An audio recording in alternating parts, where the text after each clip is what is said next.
नमस्कार दोस्तों, civil services council में आप सभी का स्वागत है। हम लोग क्वेश्चन सेट प्रैक्टिस कर रहे हैं बीपीएससी का, जो बहुत पहले पूछा जा चुका है। तो ये क्वेश्चन आप ज़रूर से ज़रूर देख कर जाइएगा। सारे भी वीडियो लेक्चर जो भी बनाए जा रहे हैं, उनको एक-एक करके ज़रूर देख कर जाइएगा, क्योंकि ये ऐसे क्वेश्चन हैं जो पहले पूछे जा चुके हैं। तो और ये क्वेश्चन ऐसा नहीं है कि एक बार पूछा गया और फिर छोड़ दिया गया। ये क्वेश्चन जो है बार-बार पूछा गया है अल्टरनेट ईयर में। तो इस क्वेश्चन को आप ज़रूर से ज़रूर प्रैक्टिस करके, देखकर और ध्यान में रखकर तब जाइएगा। आइए क्वेश्चन का शुरुआत करते हैं। वो पहला रूलर कौन था जिसने पाटलिपुत्र को अपनी राजधानी बनाया? वो पहले रूलर का नाम था चंद्रगुप्त मौर्य। चंद्रगुप्त मौर्य को अन्य नामों से जैसे सैंड्रोकोटस, एंड्रोकोटस के नाम से भी जाना जाता था। चंद्रगुप्त मौर्य ही मौर्य वंश का संस्थापक था। चंद्रगुप्त मौर्य के चंद्रगुप्त मौर्य के काल में सुदर्शन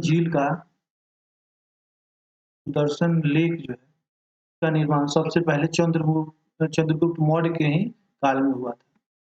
नालंदा यूनिवर्सिटी विश्व में फेमस क्यों था?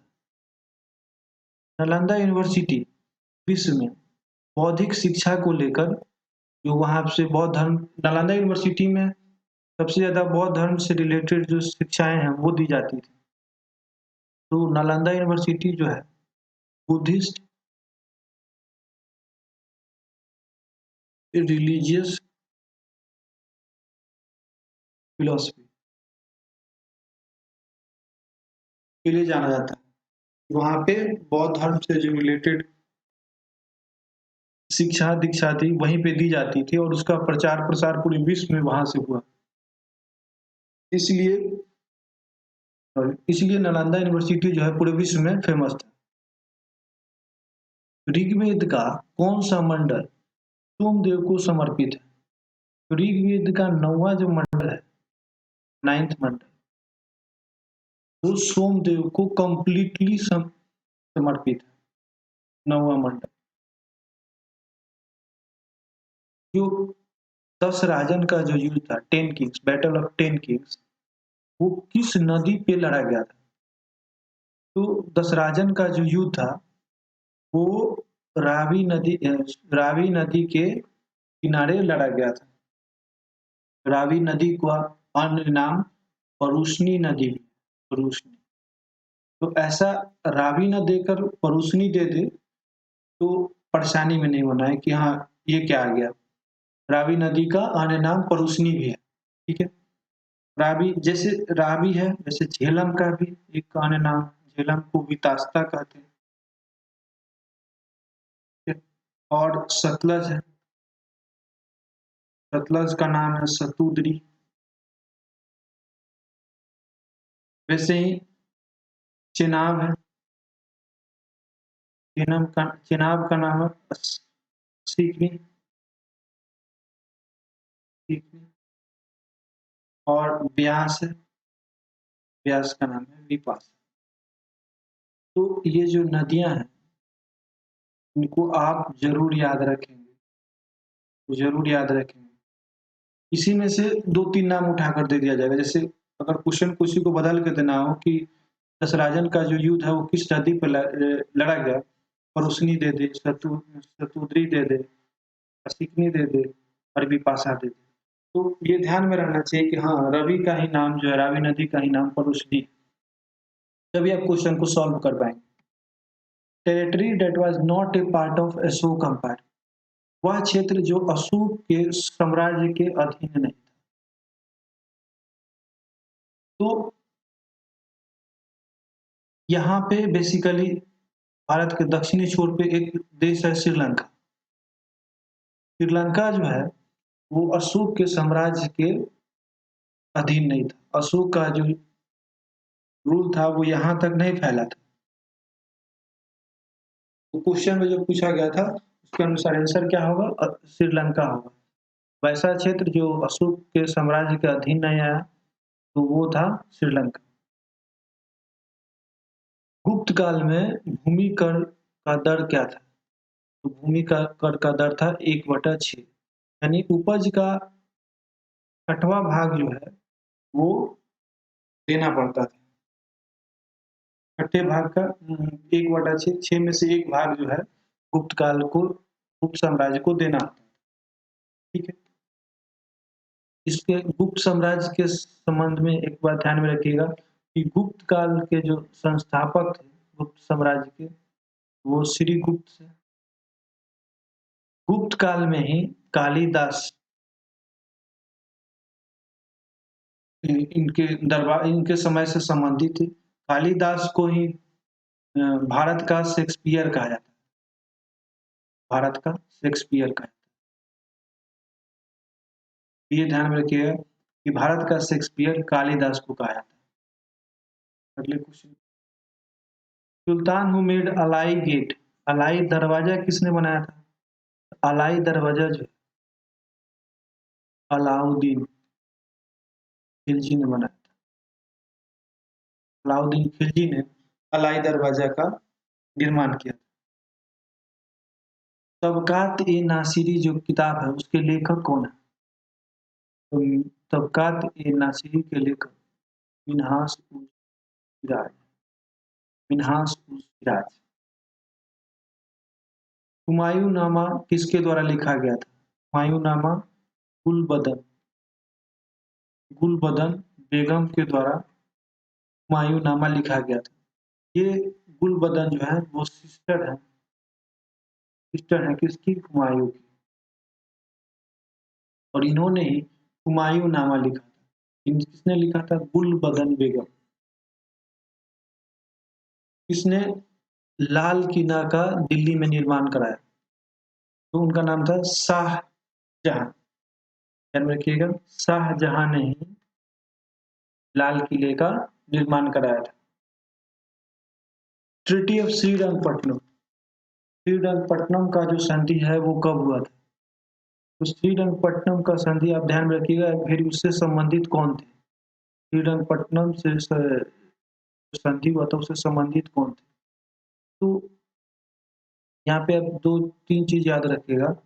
MMS, एम जो है मद्रास, मैंगलोर और Srirangapatna.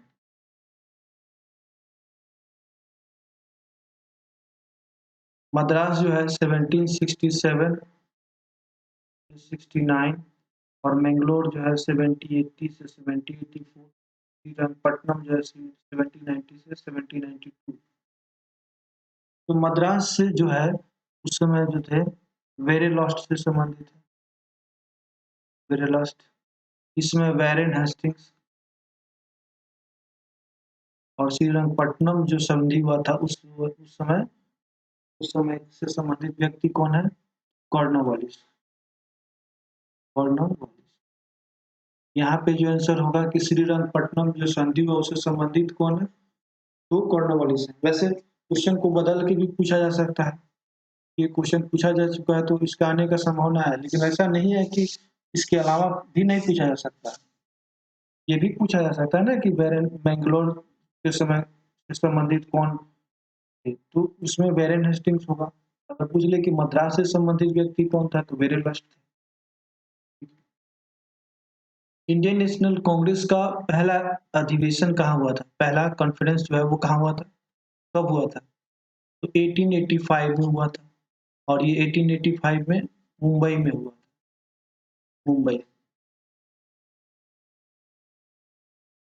On the miserable condition of indigo farmers who wrote Nil Darpan, नील की खेती करने वाले का दयनीय स्थिति था, तो उनके दयनीय स्थिति पर एक किताब लिखा गया था, नील दर्पण। नील दर्पण के लेखक कौन थे? नील दर्पण के लेखक थे दीनबंधु मित्र। ध्यान में रखिएगा, दीनबंधु मित्र। दीनबंधु मित्र ने ही नील दर्पण लिखा था। Which leader of Bihar led farmers movement with Gandhi जी? बिहार का वो कौन सा नेता था जो गांधी जी के साथ किसान आंदोलन में भाग लिया? तो सबसे पहले आप ध्यान में रखिएगा, ये किसान आंदोलन हो कहाँ रहा था? ये किसान आंदोलन जो है, हो रहा था लखनऊ में। लखनऊ में। और ये कब हो रहा था? 1916 में। ठीक है? तो उस समय जो है, जो राजकुमार शुक्ल थे, राजकुमार शुक्ल, इनका भेंट होता है गांधी जी से और इन्होंने मिलकर वहाँ पे किसान आंदोलन चलाया था और वहाँ किसान मूवमेंट को लेकर मीटिंग हुआ था और वहाँ से फिर गांधी जी से बात हुआ और उन्होंने ही प्रेरणा जो यहाँ जो तिनकठिया व्यवस्था था उसको लेकर गांधी जी को जो किसानों का जो प्रॉब्लम था वो गांधी जी से बताया गया और उसी को लेकर जो है गांधी जी चंपारण में सत्याग्रह किए थे। In which century did the Magadha empire rise? Magadha साम्राज्य जो है इस सेंचुरी में सबसे ज्यादा फैला? 6 BC में जो है मगध साम्राज्य जो है सबसे ज्यादा इसका उत्थान हुआ। वंदे मातरम सॉन्ग जो है किसके द्वारा लिखा गया? वंदे मातरम सॉन्ग जो है बंकिम चंद्र चटर्जी के द्वारा लिखा गया। ये जो है आनंद मठ पुस्तक से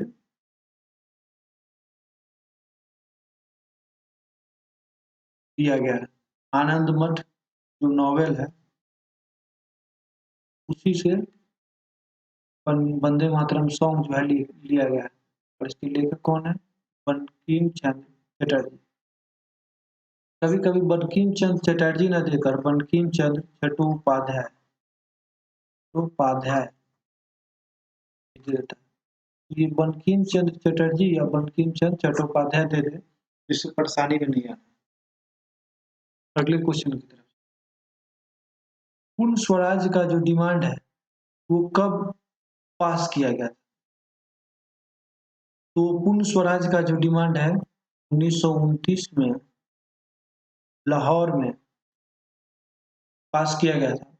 उस समय जो वहाँ पे नेता थे उनका नाम था, तो अधिवेशन का जो लीड कर रहे थे, जो कांग्रेस कांग्रेस का अधिवेशन हुआ था लाहौर में, वहाँ पे नेता थे जवाहरलाल नेहरू। जवाहरलाल नेहरू। इससे पहले 1928 में एक अधिवेशन हुआ था और ये अधिवेशन हुआ था 1928 का अधिवेशन हुआ था कोलकाता में।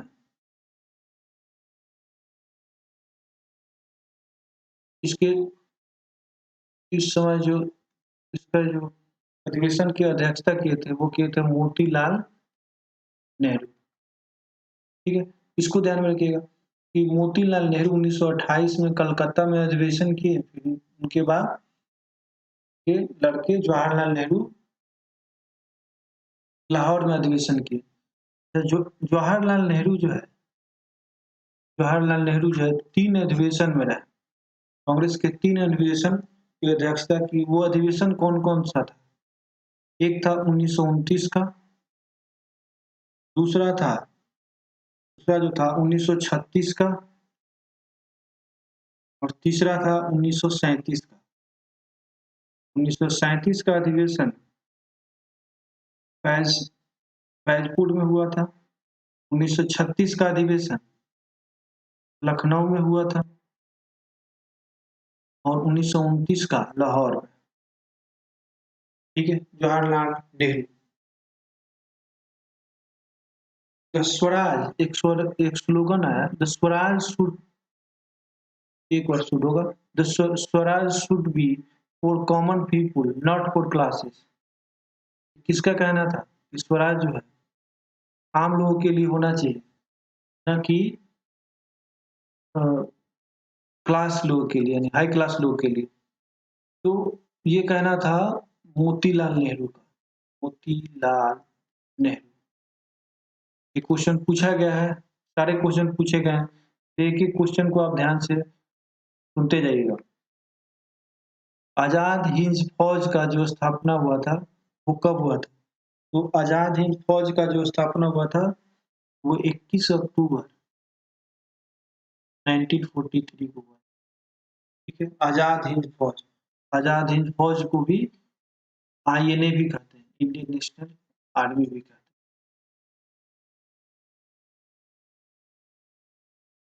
Leaders of Hindustan socialist Republic party. Hindustan socialist Republic party के से संबंधित नेता कौन है? तो HSRA, इसको शॉर्ट में लिखते हैं हिंदुस्तान सोशलिस्ट रिपब्लिक एसोसिएशन, इसका गठन हुआ था 1928। ठीक है, इससे संबंधित जो व्यक्ति थे चंद्रशेखर आजाद, चंद्रशेखर आजाद, भगत सिंह, भगत सिंह राजगुरु, ठीक है, और सुखदेव, ये लोग संबंधित थे हिंदुस्तान सोशलिस्ट रिपब्लिक एसोसिएशन से। ये जो हिंदुस्तान सोशलिस्ट रिपब्लिक एसोसिएशन है, इसका स्थापना हुआ था दिल्ली में। कहाँ हुआ था? दिल्ली में। दिल्ली के फिरोज शाह कोटला में, फिरोज शाह कोटला मैदान का नाम बदलकर अब अरुण जेटली के नाम पर रखा गया। ठीक है, अच्छा, एक और पार्टी बना था 1924 में जिसका नाम था हिंदुस्तान रिपब्लिक एसोसिएशन। ध्यान रखिएगा, हिंदुस्तान रिपब्लिक एसोसिएशन का गठन 1924 में हुआ था। और ये जो गठन हुआ था ये कहाँ पे हुआ था? ये कानपुर में हुआ था। ठीक है, और 1928 वाले में एक और बात ध्यान में रखिएगा कि जो हसरा है हिंदुस्तान सोशलिस्ट रिपब्लिक एसोसिएशन, ये क्या था? इसको कहा जाता है कि इसके में एक नारा दिया गया कि philosophy of the bomb, philosophy philosophy of the bomb, मतलब कि अब कुछ होने जाने को है नहीं, अब जो भी होगा एक बम से ही लोगों को सुनाई देगा। ऐसे बात विचार आगे सत्याग्रह से कुछ सुनने वाले हैं नहीं। ये हसरा जो पार्टी थी उन लोगों का विचार था कि अब अंग्रेजों को सुनाने के लिए बम का आवश्यकता है। यही से नारा निकला, philosophy of the bomb. Liberty is by birthright and I will take it. ठीक है, स्वराज मेरा जन्म सिद्ध अधिकार है और उनसे मैं लेकर रहूंगा। सब जानते हैं, बचपन से पढ़ते आ रहे। BG तिलक, बाल गंगाधर तिलक। मुस्लिम लीग ने एक रिजोल्यूशन पास किया एक नया देश बनाने का पाकिस्तान। ये कब पास हुआ? तो आप जानते हैं कि मुस्लिम लीग की स्थापना 1906 में हुआ था। ऑल इंडिया मुस्लिम लीग की स्थापना 1906 में हुआ था। लेकिन जो पाकिस्तान का जो फॉर्मेशन है उसका जो आइडिया है वो 1946 में है। ये अलग देश पाकिस्तान बनाने के लेकर एक रिजोल्यूशन पास किया गया। वो कब पास किया गया? 1940 में। Separate electorate group was made by the Communal Tribunal of Ramsay MacDonald for the first time in August 1932-4। Question पूछा जा रहा है कि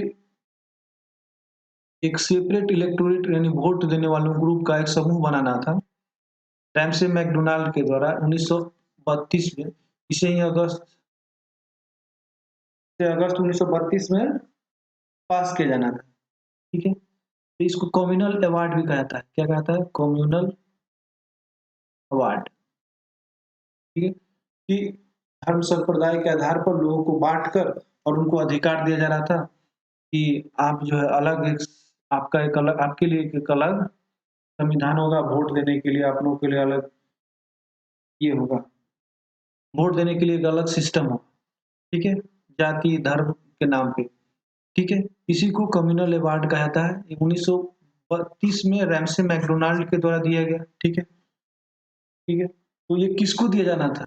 ये दिया जाना था, तो यहाँ पे क्वेश्चन था कि मुस्लिम को दिया गया कि किसको दिया गया? तो ये बेसिकली जो है अनटचेबल्स के लिए था, अनटचेबल्स के लिए, ठीक है? तो वहाँ पे मुस्लिम था, ये हिंदू था और भी बहुत सारा ऑप्शन दिया था। उसमें जो ऑप्शन था, ये जो था कम्युनल अवार्ड किसके लिए आया था? अनटचेबल्स के लिए, ठीक है? अच्छा, इसमें ध्यान में रखिएगा कि जो ब्रिटिश प्राइम मिनिस्टर्स में विभिन्न कालों में, उसमें आपको ध्यान में रखिएगा, जैसे 1947 1947 में आप जानते हैं ब्रिटिश प्राइम मिनिस्टर कौन थे? क्लेमेंट एटली, ठीक है? 1942 में जो है वो थे विंस्टन चर्चिल। इसमें भारत छोड़ो आंदोलन चल रहा था, उसमें कौन थे? Winston Churchill.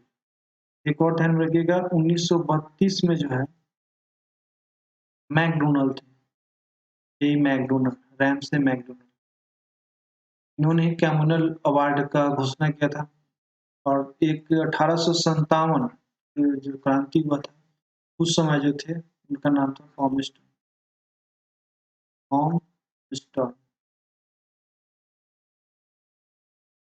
ठीक है? तो अलग-अलग काल में अलग-अलग प्राइम मिनिस्टर्स हुए, जिनका जो सबसे ज़्यादा इम्पोर्टेंट है हमारे व्यू से, वो है 1947 आज़ादी के समय कौन थे? तो प्राइम मिनिस्टर कौन थे? क्लेमेंट एटली। 1942 क्विट इंडिया मूवमेंट के समय विंस्टन चर्चिल थे। 1932 कम्युनल अवार्ड के समय रैमसे मैकडोनल्ड और 1857 फॉर्मेस्टर। कम्युनल अवार्ड किसके लिए था? तो अनटचेबल्स के लिए था। किनके लिए? अछूतों के लिए, अछूतों के लिए कम्युनल अवार्ड था, दिया गया था, ठीक है? ये देखिए, ये रहा इंग्लैंड। इंग्लैंड से जो हम पहले ही बताएं अभी कि इसमें से 4 प्राइम मिनिस्टर निकल कर ये हमारे ये सबसे इम्पोर्टेंट है। 1942, 1947, 1932 और एक है 1857। 1947 में अभी बताएं इटली, 1942 में विंस्टन चर्चिल, 1932 में रैमसे मैकडोनाल्ड और 1857 में फॉर्मेस्टर। ध्यान में रखिएगा। स्वामी सहजानंद वाज रिलेटेड भी थे। स्वामी सहजानंद सरस्वती जो है, सहजानंद, वो किससे संबंधित है? तो वो संबंधित है, स्वामी सहजानंद जो थे फार्मर्स मूवमेंट से, किसान आंदोलन से।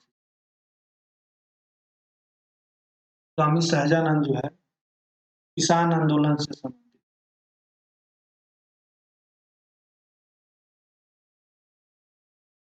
चौकीदारी टैक्स लग रहा था बेगूसराय में, बेगूसराय में चौकीदारी टैक्स लग रहा था, उसी के विरुद्ध में चौकीदारी टैक्स के विरुद्ध न देने के लिए लोगों ने एक समय एक आंदोलन के समय मना कर दिया।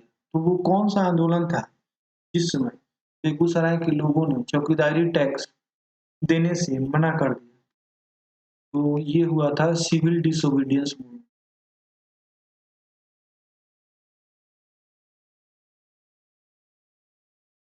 सविनय अवज्ञा आंदोलन का जब ये आंदोलन स्टार्ट हुआ तो उसी समय बेगूसराय का जो चौकीदारी टैक्स है, चौकीदारी कर है, उसको देने से लोगों ने मना कर दिया।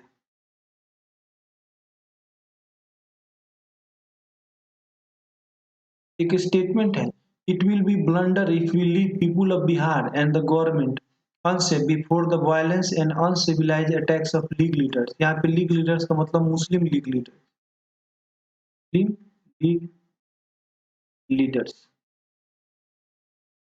तो ये किसका कहना था कि अगर हम, ये बहुत बड़ा हमारा भूल होगा, बहुत बड़ा हमारा गलती होगा अगर हम बिहार के लोगों को, मुस्लिम नेताओं को, जो मुस्लिम लीग के जो नेता हैं, उनको अनसेफ छोड़ दिया जाए कि उन पे वायलेंस और अटैक करने के लिए। तो जो बिहार के जो लोग हैं वो उन पे अटैक हो रहा था मुस्लिम लोग लीडर्स के द्वारा। तो उसी को लेकर ये संबंधित एक व्यक्ति हैं, उन्होंने ये बात कही थी। तो वो व्यक्ति कौन थे जिन्होंने ये कहा था, ऐसा बात कहा था कि हम बिहार को ऐसे नहीं छोड़ सकते कि एक ऐसे समय में जिसमें मुस्लिम लीग के लीडर्स जो हैं बिहार के लोगों पर हमला कर रहे हैं और हम बिहार को ऐसे ही खुलेआम कत्लेआम के लिए छोड़ दें। ये कहना था, इनका कहना था तो वल्लभ भाई पटेल, वल्लभ भाई पटेल, ठीक है? वल्लभ भाई पटेल। ये ये कब हुआ था? ये कब का बात है? इन्होंने कब कहा था? तो 1946 में। अगले question. First meeting of Congress socialist party party was held in Patna India in the year. Bihar Congress socialist party का जो पहला मीटिंग था वो कब हुआ था? तो ये हुआ था 1934 में। बिहार कांग्रेस सोशलिस्ट पार्टी का पटना में पहला बैठक 1934 में हुआ था। इसके जो प्रेसिडेंट थे बिहार कांग्रेस सोशलिस्ट पार्टी के, वो थे नरेंद्र देव। नरेंद्र देव जो है वो प्रेसिडेंट थे और सेक्रेटरी जो थे, सेक्रेटरी का नाम था जयप्रकाश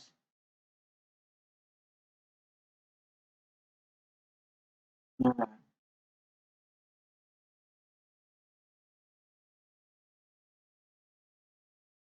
गो हत्या on the issue of ban on cow slaughter in Shahabad, Gaya and Patna district in Bihar. A terrible Hindu-Muslim riot occurred in the year. गौ हत्या जो है उसको बैन को लेकर बिहार के कुछ भागों में बहुत बड़ा दंगा फैला हुआ था, जिसमें सबसे ज्यादा प्रभावित इलाका जो था वो पटना था, शाहाबाद था, गया था।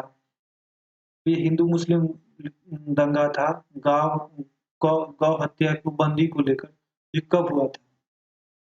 एक पहले लेक्चर में, पहले वीडियो में हम बता चुके हैं पहले ही कि जो गौरक्षणी सभा बना था सबसे पहले 1882 में पंजाब में बना था और ये इन लोगों का उद्देश्य था कि जो गौ हत्या है उसको रुका जाए और ये वहां से उठा चिंगारी जो है बिहार में पहुंचता है और उसी को लेकर बहुत सारा दंगा होता है और ये जो दंगा है सबसे ज्यादा जो बृहद जो स्वरूप है वो लेता है 1939 में, 1939 में। 1939 में सबसे बड़ा दंगा होता है जिसमें शाहाबाद, गया, पटना बृहद स्तर पे प्रभावित होता है। आंसर क्या होगा? 1939।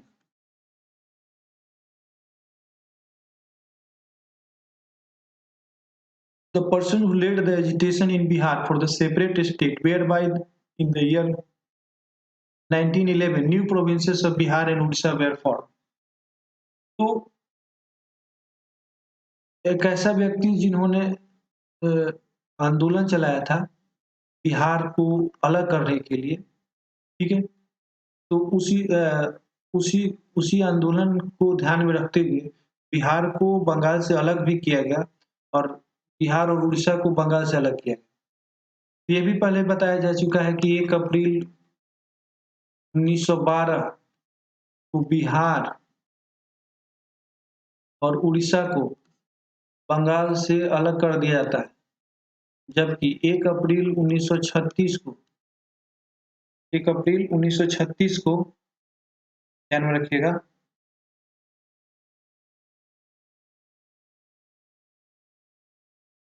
1 अप्रैल 1936 को बिहार को उड़ीसा से अलग कर दिया। ठीक है? यहाँ पे जो आंसर होगा कि बिहार को बंगाल से अलग कब किया गया? बिहार जो है सेपरेट स्टेट बना, बंगाल से अलग तो हो गया लेकिन उड़ीसा के साथ रहा, तो ये 1 अप्रैल 1912। और बिहार फिर उड़ीसा से अलग होता अगली बार 1936 में 1 अप्रैल को। ठीक, अगले क्वेश्चन की तरफ चलते हैं। अगला क्वेश्चन है कि Bihar was separated from Bengal in the year। ठीक है। बिहार जो बंगाल से, वही क्वेश्चन है कि बिहार बंगाल से कब अलग हुआ, इस क्वेश्चन को बता चुके हैं कि 1 अप्रैल 1912 को अलग होता है बिहार और उड़ीसा। बिहार और उड़ीसा किससे अलग होता है, तो बंगाल से। बंगाल से ये अलग हो जाता है, ठीक है, बंगाल से ये हट जाता है, और बिहार और उड़ीसा जो है फिर से, उड़ीसा फिर हट जाता है, उड़ीसा से अपना ही राज्य लेकर चलते हैं, बिहार अलग हो जाता है 1 अप्रैल 36। ठीक है। The planet with no satellite, वो कौन सा प्लैनेट है जिसमें कोई भी सैटेलाइट नहीं? हम बात कर रहे हैं नेचुरल सैटेलाइट, ठीक है। तो देखिए, ये रहा सन, ये रहा, ये रहा सन हमारा, ये राउंड जो है प्लैनेट, जैसे प्लैनेट्स है, जैसे मरकरी है, वीनस है, अर्थ है, जैसे ही मार्स है, जुपिटर है, सैटर्न है और यूरेनस है। ये पूरा इलिप्टिकल है, गोला है, लेकिन हम अभी इसको वैसे नहीं ले रहे हैं, कंसीडर करें कि गोली ही होगा, ठीक है। तो मरकरी जो है, मरकरी जो है, मरकरी और वीनस, मरकरी और वीनस में ये रखिएगा, पहला जो है, पहला सन से पहला जो ये है प्लेनेट है वो मरकरी है, फिर दूसरा जो है वीनस है, इसको ऑर्डर में लिखा गया, मरकरी, वीनस, अर्थ, मार्स, जुपिटर, सैटर्न, यूरेनस। तो मरकरी जो और वीनस जो है, इसमें कोई भी सैटेलाइट नहीं, यहाँ पे कोई सैटेलाइट नहीं, ठीक है। अर्थ में है, और अर्थ में एक सैटेलाइट है, ठीक है, मार्स, एक सैटेलाइट है अर्थ के पास। और अगर हम बात करें मार्स का, मार्स के पास जो है दो सैटेलाइट है, दो सैटेलाइट है, दो सैटेलाइट है, फोबोस और डाइमोस, ठीक है। अर्थ हो गया, मार्स हो गया, जुपिटर के पास चलते हैं। जुपिटर के पास जो है सबसे ज्यादा सैटेलाइट है, 67 सैटेलाइट है। सैटर्न के पास 62 सैटेलाइट्स हैं। यूरेनस के पास, यूरेनस के पास 47 सैटेलाइट्स हैं। यहाँ पे नेपच्यून, और नेपच्यून के पास 14, 14। ये ध्यान में रखिएगा। तो पूछेगा कि कौन वैसे प्लैनेट हैं जिनके पास कोई सैटेलाइट नहीं है, तो मरकरी और वेनस के पास कोई सैटेलाइट नहीं है। उसके बाद अर्थ के पास एक, मार्स के पास दो, जुपिटर के पास सबसे ज्यादा, जुपिटर के पास सबसे ज्यादा, फिर सैटर्न, यूरेनस और नेपच्यून, ठीक है। गल्फ स्ट्रीम पूछा गया था क्वेश्चन में कि गल्फ स्ट्रीम क्या है, ठीक है। तो गल्फ स्ट्रीम जो है, गल्फ स्ट्रीम को आप देखिए, गल्फ स्ट्रीम जो है, ये जो है पूरा बेल्ट ही समझाया गया है करंट का। तो आप देख सकते हैं कि ये इसमें जो क्वेश्चन दिया होता है कि गल्फ स्ट्रीम क्या है, जेट स्ट्रीम है, ऐसे करके ऑप्शन दिया जाता है, बता नहीं रहे हैं।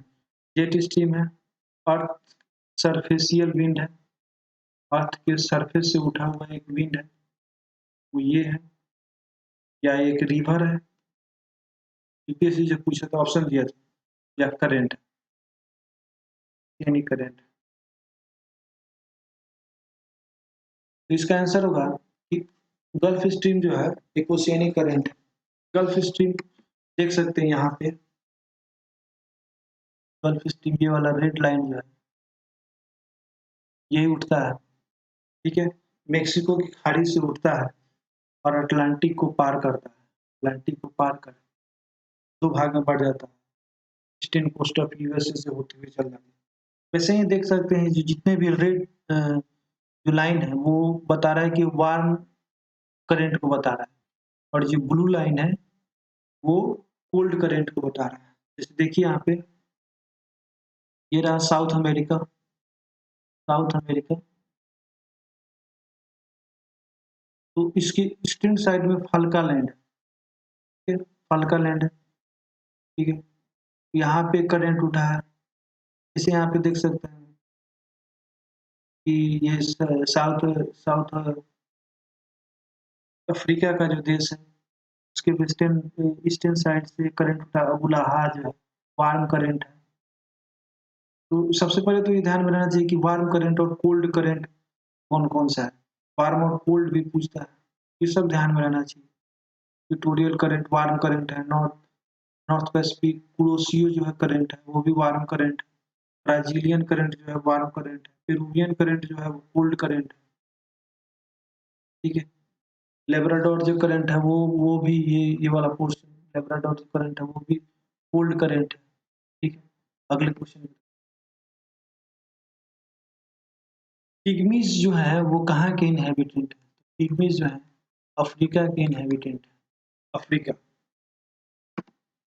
Highest mountain peak in India is सबसे बड़ा पीक जो है भारत का वो कहाँ पाया जाता है? तो सिक्किम में, उसका नाम क्या है? कंचनजंगा, कंचनजंगा। भारत का हाईएस्ट पीक जो है कंचनजंगा है, सिक्किम में पाया गया, ठीक है।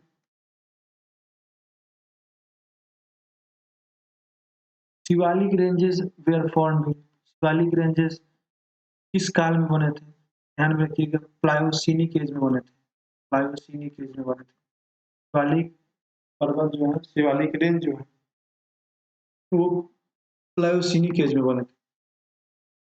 सुप्रीम कोर्ट जो है इंडिया में कब इस्टेब्लिश हुआ था? तो ये इस्टेब्लिश हुआ था 1935 गवर्नमेंट ऑफ इंडिया एक्ट के तहत। 1935 गवर्नमेंट ऑफ इंडिया एक्ट के तहत जो है सुप्रीम कोर्ट का स्थापना, ठीक है। साल भर में लोकसभा का सत्र एटलीस्ट कितने बार बुलाया जाता है? देखिए यहाँ पे बीपीएससी का आंसर जो है 3 दिया हुआ है, ठीक है। पता नहीं कैसे वो लोग 3 दिए हैं, लेकिन जो साल में जो है वो संविधान में जो लिखा गया है, जो 2 जो गैप होना चाहिए लोकसभा के सेशन के बीच में, वो 6 महीने का होना चाहिए, 6 महीने का। 2 सेशन के बीच में जो गैप होना चाहिए, वो 6 महीने का होना चाहिए। तो ये प्रूफ करता है कि लोकसभा का जो सेशन है, वो एटलीस्ट कम से कम कितने बार बुलाया जाना चाहिए? तो 2 बार बुलाया जाना चाहिए, 2 टाइम्स। तो उस लोकसभा के बीच में जो सेशन है, उसके बीच में गैप जो होना चाहिए, वो 2 तो मतलब 1 साल में तो कम से कम 2 बार होना ही चाहिए, ठीक है? और जबकि बीपीएससी 3 दिया हुआ है, पता नहीं महात्मा लोग हैं, कुछ भी कर सकते हैं। लेकिन आप ध्यान में रखिएगा, जो करेक्ट आंसर है वो 2 ही होगा, ठीक है? एक लोकसभा में एक बात ये ध्यान में रखिएगा कि जो एंग्लो इंडियन का जो सीट था, एंग्लो इंडियन का जो सीट था, वो अब हटा दिया गया। जो 2 सीट एंग्लो इंडियन के लिए था, वो अब खत्म कर दिया गया। कावेरी वाटर डिस्प्यूट जो है वो किन 2 राज्यों के बीच में, किन-किन राज्यों के बीच में है? तो कावेरी वाटर जो डिस्प्यूट है, वो ध्यान में रखिएगा, कावेरी वाटर डिस्प्यूट जो है कर्नाटका कर्नाटक और तमिलनाडु के बीच में। ये डेट्स इसको लगभग 140-145 साल से चला हुआ विवाद है। शायद अब ये खत्म हो गया। अब इसको एक बार देख लीजिए, Kaveri water dispute. Garo tribes are inhabitants of Garo जो जनजाति है वो कहाँ के रहने वाले हैं? तो गारो जो जनजाति है वो यहीं पे पाया जाता है, मेघालय में। ये रहा मेघालय का पार्ट और यहीं पे गारो जनजाति जो है, गारो खासी यहीं पे है, गारो जनजाति जो यहीं पे है, मेघालय में। गारो ट्राइब्स पूछ रहा है, Garo tribes are inhabitants Garo tribes कहाँ के इनहेबिटेंट हैं? तो मेघालय के। कहाँ के हैं? मेघालय के। Statue of liberty is in statue of liberty जो है न्यूयॉर्क सिटी में है, एनवाईसी न्यूयॉर्क में, यूएसए में है। ये भी ध्यान में रखिए, स्टैच्यू ऑफ लिबर्टी कहाँ है? New York, USA. Members of SAARC countries पूछ रहा है, मेंबर्स ऑफ सार्क कंट्रीज। आइए देख लेते हैं मैप के माध्यम से। तो ये रहा हमारा प्यारा सा भारत, और ये रहा इंडिया, और ये रहा नेपाल। तो एक तो इंडिया मेंबर है, नेपाल है, पाकिस्तान है, अफगानिस्तान है, ठीक है, और है अफगानिस्तान हो गया, भूटान है, भूटान भी मेंबर है इसका, मालदीव्स है, मालदीव इधर है, श्रीलंका भी है, ठीक है, पाकिस्तान हो गया, और अफगानिस्तान देख लिए, भूटान देख लिए। तो ये रहा भारत का सार्क मेंबर कंट्री। देखिए यहाँ पे बांग्लादेश है, बांग्लादेश भी है, ठीक है, बांग्लादेश हुआ, नेपाल हुआ, इंडिया हुआ, मालदीव हुआ, श्रीलंका हुआ, अफगानिस्तान और भूटान। ये चीज ध्यान में रखा जा सकता है। 1 पाइकोग्राम इज इक्वल टू, तो 1 पिकोग्राम जो पाइकोग्राम है, 1 pico is equal to, picogram is equal to 10 to the power minus 12। ठीक है, इसको ध्यान में रखिएगा। 1 नैनोमीटर भी पूछा जा सकता है, 1 nanometer, 1 nanometer 10 to the power minus 9। एक पूछा जाता है कि 1 angstrom 10 to the power minus 10, 10 to the power minus 10 unit होता है, ठीक है, ठीक है। In car electrolytic substance used it, car में जो है वो कौन सा इलेक्ट्रोलाइटिक सब्सटेंस यूज होता है? तो ठीक है, कार में जो है बीपीएससी के अनुसार नाइट्रिक एसिड यूज किया था, HNO3 यूज किया था, नाइट्रिक एसिड। इलेक्ट्रोलाइटिक सब्सटेंस के रूप में क्या यूज किया था? इलेक्ट्रोलाइटिक, इलेक्ट्रोलाइटिक सब्सटेंस मतलब समझते हैं होता क्या कि ये इलेक्ट्रोलाइट्स जो घुले रहेंगे, इलेक्ट्रोलाइट्स आयंस के फॉर्म में रहेंगे और ये घुले रहेंगे, ठीक है। तो इलेक्ट्रोलाइटिक सॉल्यूशन या इलेक्ट्रोलाइटिक सब्सटेंस जो कार में यूज किया था उसका नाम है nitric acid, nitric acid HNO3। अभी तो सल्फ्यूरिक सल्फ्यूरिक एसिड का भी यूज किया था, कार के बैटरी में सल्फ्यूरिक एसिड का भी यूज किया था। Milk is an example of, milk जो है वो किस चीज का एग्जाम्पल है? Milk is an example of emulsion, ठीक है। इसमें ऑप्शन में दिया हुआ था, फैट दिया हुआ था, ऐसे करके सॉलिड, बहुत सारा ऑप्शन दिया हुआ था उसमें। तो मिल्क जो है ना इमल्सन का एग्जाम्पल है। सो जब इमल्सन क्या होता है, लिक्विड को, लिक्विड जो है ना, एक डिस्पर्स्ड फेज, एक होता है डिस्पर्स्ड फेज और दूसरा होता है डिस्पर्सन मीडियम, डिस्पर्सन मीडियम, ठीक है। इसको घुलाया जाए,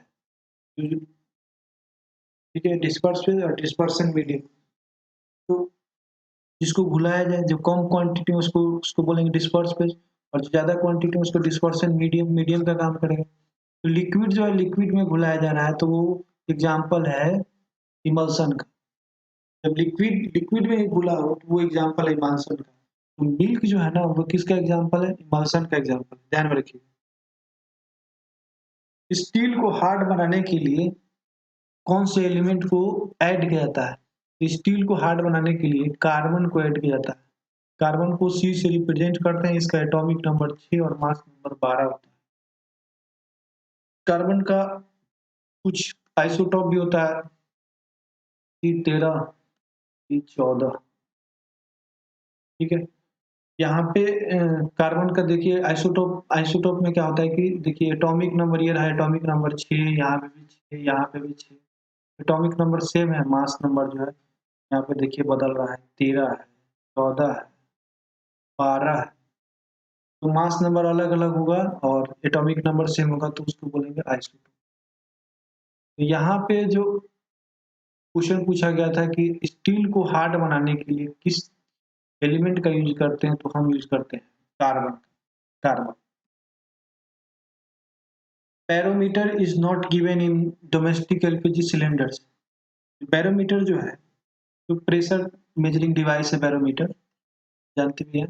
प्रेशर गॉज है, प्रेशर गॉज है, प्रेशर मापने के काम में आता है प्रेशर डिवाइस। ठीक है, तो इसको यूज नहीं करते हैं, जो एलपीजी सिलेंडर उसका यूज उसमें यूज नहीं करते। क्यों? क्योंकि उसके लाइन को चुप कर देता है, चुप कर देता है बैरोमीटर को। बैरोमीटर को जो है, एलपीजी सिलेंडर जो है बैरोमीटर को खराब कर देता है, और इसी कारण हम बैरोमीटर का यूज नहीं करते। अच्छा, the most abundant element found in soil layer. मिट्टी में सबसे ज्यादा जो एलिमेंट पाया जाता है उसका नाम है ऑक्सीजन। ऑक्सीजन जो है मिट्टी में, जो ऊपरी लेयर है मिट्टी का, उसमें सबसे ज्यादा पाया जाता है। ठीक है, ऑक्सीजन। कौन सा एसिड मोलासिस में पाया जाता है? मोलास में कौन सा एसिड पाया जाता है? ठीक है, तो एसिड इसमें पाया जाता है, उसका ध्यान में रखिएगा, साइट्रिक एसिड पाया जाता है। साइट्रिक एसिड पाया जाता है, लेकिन फिर भी ये मीठा होता है, क्योंकि ये एसिड का जो कंटेंट है वो उससे कई गुना ज्यादा जो है चीनी का मात्रा रहता है, मिठास ज्यादा रहता है। साइट्रिक एसिड का जो कंसंट्रेशन है वो कम रहता है। साइट्रिक एसिड जो है मोलासेस में पाया जाता है। कौन सा एसिड पाया जाता है? तो citric acid. The energy release, the energy on sun is release due to. अब देखिए, सन पे जो है एनर्जी जो है वो रिलीज, सन जो है एनर्जी को रिलीज करता है। क्यों रिलीज करता है? सन पे जो है न्यूक्लियर फ्यूजन रिएक्शन होता है। Nuclear fusion, nuclear fusion reaction होता है ना। एक होता है फ्यूजन और एक होता है फ्यूजन। Nuclear fusion. ठीक है, न्यूक्लियर फ्यूजन, जब कोई चीज, जब एक एलिमेंट, ऐसे समझिए, जब कोई एलिमेंट इसको टूटता है, टोटल एलिमेंट, ठीक है, तो इसको हम बोलते हैं फ्यूजन। एक बार फ्यूजन, और जब दो छोटा छोटा एलिमेंट कंबाइन करता है और वो कंबाइन करके एक एलिमेंट बनता है, उसको बोलते हैं फ्यूजन। तो फ्यूजन और फ्यूजन समझ में आना चाहिए कि फ्यूजन और फ्यूजन होता क्या है। पहली बात ये। अब आते हैं न्यूक्लियर फ्यूजन जो रिएक्शन है।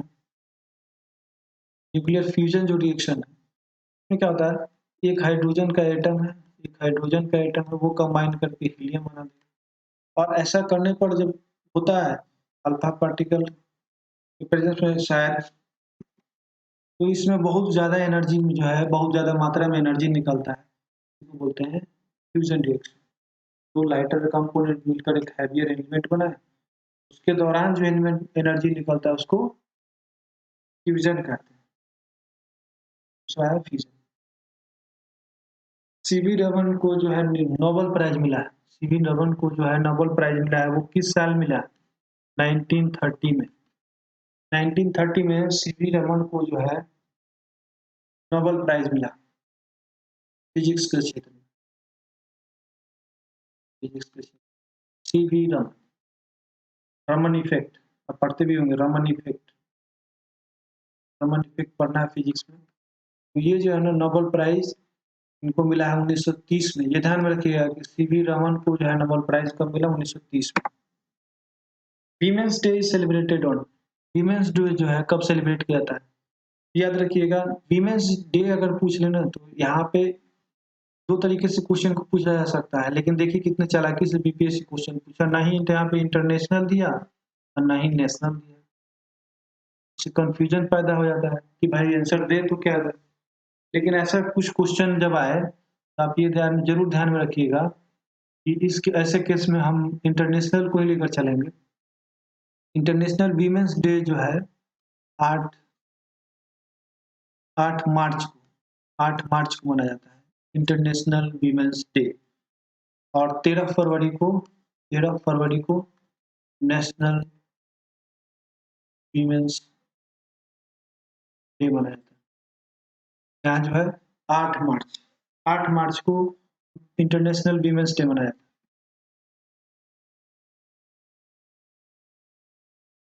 सुंदरलाल बहुगुणा। सुंदरलाल बहुगुणा क्या है? सुंदरलाल बहुगुणा जो है, इनका संबंध जो है चिपकू मूवमेंट आंदोलन से था, चिपकू आंदोलन से था।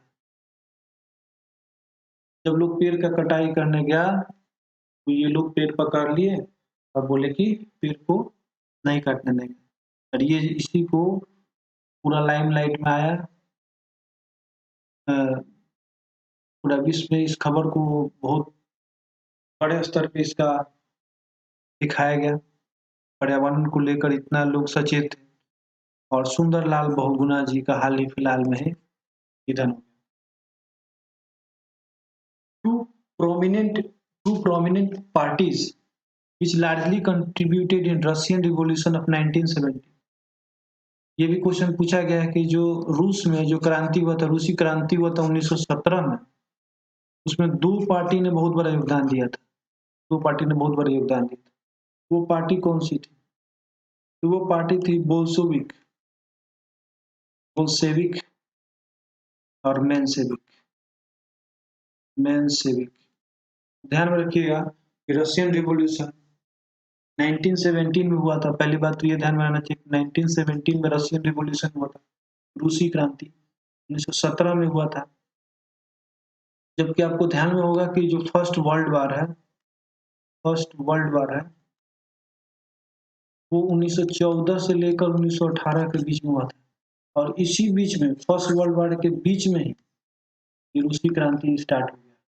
और इसमें जो सबसे बड़ा योगदान था बोल्शेविक और मेंशेविक, ये जो दो पार्टियां हैं, इनका योगदान था क्रांति में, रूसी क्रांति में। बोल्शेविक और मेंशेविक।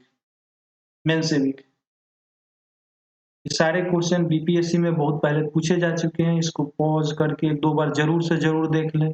जाने से पहले कम से कम 2 बार इसका रिवीजन कर लें। डॉक्टर जैसे सलाह देते हैं ना 2 बार किसी चीज को सुबह शाम, वैसे करके आपको बोला जा रहा है कि 2 बार इसको रिवीजन कर ले। सारे वीडियो को एग्जाम जाने से पहले 2 बार जरूर देखें। ये आपको बहुत ही ज्यादा फायदा करेगा। आप देखेंगे, इसको कर लीजिए, तब आपको पता चलेगा कि हाँ इसका कितना बड़ा फायदा हुआ। तो 2 बार जरूर कर लें एग्जाम देने से पहले। बहुत बहुत धन्यवाद।